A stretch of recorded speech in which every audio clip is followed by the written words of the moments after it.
Okay, thank you everyone. আশা করি আমাকে আপনারা সবাই শুনতে পাচ্ছেন। যেহেতু জাস্ট 5 মিনিটের একটা শর্ট সেশন, আমার মনে হয় যে এই 5 মিনিটে কি করা যায়, একটা ছোট টিউটোরিয়াল বানিয়ে ফেলা যায়, রাইট?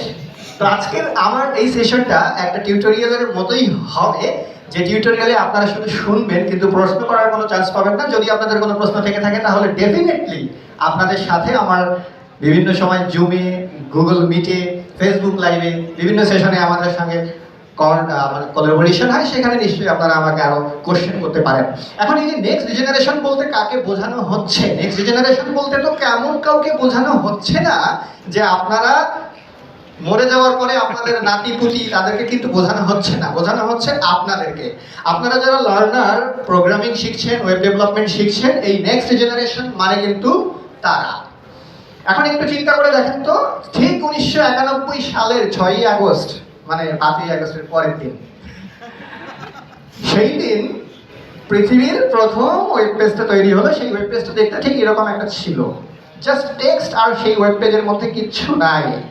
তারপরে দেখেন এই ওয়েব যে টেকনোলজিটা, ইঞ্জিনিয়ারিংটা, সেটা স্ট্যাটিক ওয়েব পেজ থেকে dynamic web page, monolith web application, single page web application, আর এখন যে ওয়েব অ্যাপ্লিকেশনের যুগে আমরা ঢুকে পড়েছি, এটাকে আমি আসলে কোনো গতানুগতিক ওয়েব অ্যাপ্লিকেশন বলবো না, এটাকে আমি বলবো ইন্টেলিজেন্ট ওয়েব অ্যাপ্লিকেশনস। এখন প্রশ্ন হচ্ছে, এই ইন্টেলিজেন্স ওয়েব অ্যাপ্লিকেশন বানানোর জন্য আমাদেরকে কিভাবে প্রস্তুতি নিতে হবে, আমাদের সামনে কি কি চ্যালেঞ্জ মোকাবেলা করতে হবে, যেগুলো বহির্বিশ্বে অলরেডি অনেকে অ্যাডাপ্ট করে ফেলেছে, বাট আপনাদেরকে এই সেশনে আমি বিষয়গুলোর সাথে খুব শর্টলি ইন্ট্রোডিউস করিয়ে দেব। First of all, PWA. Anyone PWA? অবশ্যই নামের আগে আপনারা শুনেছেন, প্রগ্রেসিভ ওয়েব অ্যাপ্লিকেশন। যেই মেথডোলজিটা করে কি, ওয়েব অ্যাপ্লিকেশনের সাথে মোবাইল অ্যাপ্লিকেশনের যে ব্রিজিং গ্যাপ, সেই গ্যাপটাকে কমিয়ে ফেলে। এবং আপনাদের মোবাইলেই আপনারা এরকম অনেক মোবাইল অ্যাপ্লিকেশন ব্যবহার করেন যেগুলো itself is not a mobile application, যেগুলো ওয়েব অ্যাপ্লিকেশনকে কনভার্ট করেই মোবাইল উপযোগী করে তৈরি করা হয়েছে, যেগুলোকে আমরা বলছি প্রগ্রেসিভ ওয়েব অ্যাপ্লিকেশন। এখন পর্যন্ত আমরা যখন কোনো সফটওয়্যার ডেভেলপ করি, আমরা চিন্তা করি যে সেটার একটা ওয়েব অ্যাপ্লিকেশন থাকবে, সেটার একটা অ্যান্ড্রয়েড থাকবে, সেটার একটা আইওএস থাকবে, ক্রস প্ল্যাটফর্ম হবে।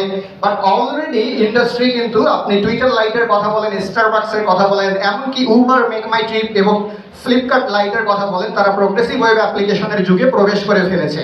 যেখানে হচ্ছে কি, আমার একই ওয়েব অ্যাপ্লিকেশন আমি অ্যান্ড্রয়েডে অ্যাজ এ এপিকে হিসেবে ইনস্টল করতে পারছি, আইওএসে অ্যাজ এ আইপা হিসেবে ইনস্টল করতে পারছি।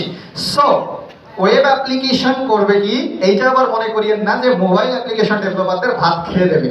তবে সেই ভাত খাওয়ার জন্যই আমাদেরকে next generation web application developer হতে হবে। সেই সাথে নেক্সট জেনারেশনে আমাদের ওয়েব অ্যাপ্লিকেশনের প্রতি ইউজারদের যে এক্সপেকটেশন, সেই এক্সপেকটেশন কিন্তু আর আগের মতো নাই। আমাদেরকে এক্সপেকটেশন কমপ্লিট করার জন্য এআর ভিআর এ যাইতে হবে, কাস্টমার এক্সপেরিয়েন্সকে চেঞ্জ করতে হবে। আপনার ই কমার্সের বলেন, এডুকেশনের বলেন, এন্টারটেইনমেন্ট বলেন, এইগুলোতে যদি আমরা আমাদের ওয়েব অ্যাপ্লিকেশনের সেই চিরাচরিত kraut create, read, update, delete, এই ইউজার এক্সপেরিয়েন্সের মধ্যে থাকি, তাহলে কিন্তু হবে না। আমাদের ইউজার এক্সপেরিয়েন্স চেঞ্জ করার জন্য এআর ভিআর এ যেতে হবে। এখন প্রশ্ন হচ্ছে, আমরা সবসময় এরকম বলি যে কলকারখানা আর গাড়ির ধোঁয়া, তারপরে পরিবেশ দূষণ হচ্ছে, এটা হচ্ছে, সেটা হচ্ছে। আমরা যারা প্রোগ্রামিং করি, আমাদের কারণেও কিন্তু পরিবেশ দূষণ হয়। কিভাবে হয় বলেন তো? এই যে ডেটা সেন্টারগুলো চলে, সার্ভারগুলো চলে, সেখান থেকে কার্বন যে নির্গত হয়, সেখান থেকেও কিন্তু আমাদের পরিবেশ দূষণ হয়।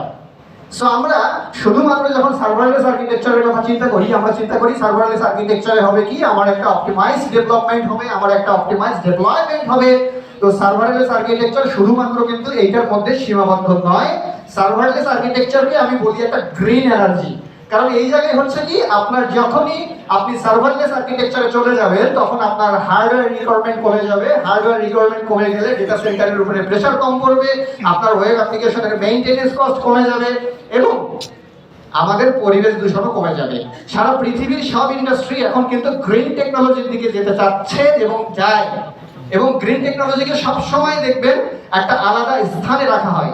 সো আমাদের কারণে যে পরিবেশটা দূষণ হচ্ছে, ডেটা সেন্টারে যে আমাদের কার্বন নির্গত হচ্ছে, সেটার কারণে হলেও নেক্সট জেনারেশন সার্ভারলেস আর্কিটেকচারের দিকে সব থেকে বেশি যাবে। এছাড়া ওয়েব 3.0, এইটা নিয়ে আমাদের একেবারে বলতে গেলে কাজ হয়ই না। আমরা ব্লকচেন মানে বুঝি ক্রিপ্টোকারেন্সি, বিটকয়েন, হ্যান ত্যান হয়ে যাবে। কিন্তু নেক্সট জেনারেশনে আমরা যদি বহির্বিশ্বে আমাদের ফুটপ্রিন্ট তৈরি করতে চাই, তাহলে আমাদেরকে ডিসেন্ট্রালাইজড যেতে হবে। আমাদেরকে ইউজার ডেটার যেই প্রাইভেসি আছে, সিকিউরিটি আছে, সেগুলোকে কনফার্ম করতে হবে, ট্রান্সপারেন্সি কনফার্ম করতে হবে। অলরেডি আমাদের বাংলাদেশে যদি আমরা বলি, এখন পর্যন্ত খুব একটা এই যে ব্লক চেইনের ইউজ কেস সেটা খুব একটা দেখতে পাওয়া যায় না। খুব বেশি যে আমাদের দেশের ভেতরে কাজ হচ্ছে তাও কিন্তু নয়। এছাড়া আপনি দেখেন তো আপনার মোবাইলে কিংবা ওয়েবে যে অ্যাপ্লিকেশনগুলো আপনি ইউজ করেন প্রতিদিন, ফেসবুক, টুইটার, মেসেঞ্জার, হোয়াটসঅ্যাপ, এগুলো কিন্তু সবগুলো রিয়েল টাইম কাজ করে। সো নেক্সট জেনারেশনের ইউজার ডিমান্ড যদি আপনি ফুলফিল করতে চান, তাহলে ওয়েবআরটিসি নিয়ে, সকেট নিয়ে এখনই পড়াশোনা শুরু করে দেন। এরপরে আমি যেটা বলবো, মডার্ন ওয়েব অ্যাপ্লিকেশন শুধুমাত্র ওই যে বললাম ক্রিয়েট, রিড, আপডেট, ডিলিট এতটুকুর মধ্যেই সীমাবদ্ধ নয়। আমি এখন যে ওয়েব অ্যাপ্লিকেশনগুলো ইউজ করছি, সেখানে ওয়েব অ্যাপ্লিকেশন ইঞ্জিনিয়ারিং ডিমান্ড শুধুমাত্র ওই লারাভেল ভালো নাকি নোড.জেএস ভালো, রিঅ্যাক্ট.জেএস ভালো নাকি ভিউ.জেএস ভালো, চ্যাট.জিপিটি আমাদের চাকরি খেয়ে দেবে, এইগুলোর মধ্যে সীমাবদ্ধ নয়। একটু আগে আসাদ ভাই আমার আগের সেশনে বলে গেল যে এআই ইউজ করে আমাদেরকে 10x ফাস্টার হতে হবে। সো হোয়াই আমরা 10x ফাস্টার হব? মডার্ন ওয়েব ইঞ্জিনিয়ারিং এর যে ডিমান্ডগুলো আছে, সেই ডিমান্ডগুলোকে পূরণ করার জন্য আমাদেরকে 10x ফাস্টার হতে হবে। কেননা মডার্ন ওয়েব অ্যাপ্লিকেশন শুধুমাত্র একটা ওয়েব পেজ, শুধুমাত্র একটা log in, registration, data save করলাম এতটুকুকে ডিমান্ড করে না। মডার্ন ওয়েব অ্যাপ্লিকেশন ডেটা সায়েন্সকে ডিমান্ড করে, অটোমেশনকে ডিমান্ড করে, data visualization, AI machine learning থেকে শুরু করে ওয়েব স্ক্র্যাপিং বলেন, গেম ডেভেলপমেন্ট বলেন, ব্লকচেইন বলেন, ন্যাচারাল ল্যাঙ্গুয়েজ প্রসেসিং বলেন, ভিডিও এবং ইমেজ প্রসেসিং পর্যন্ত ডিমান্ড করে।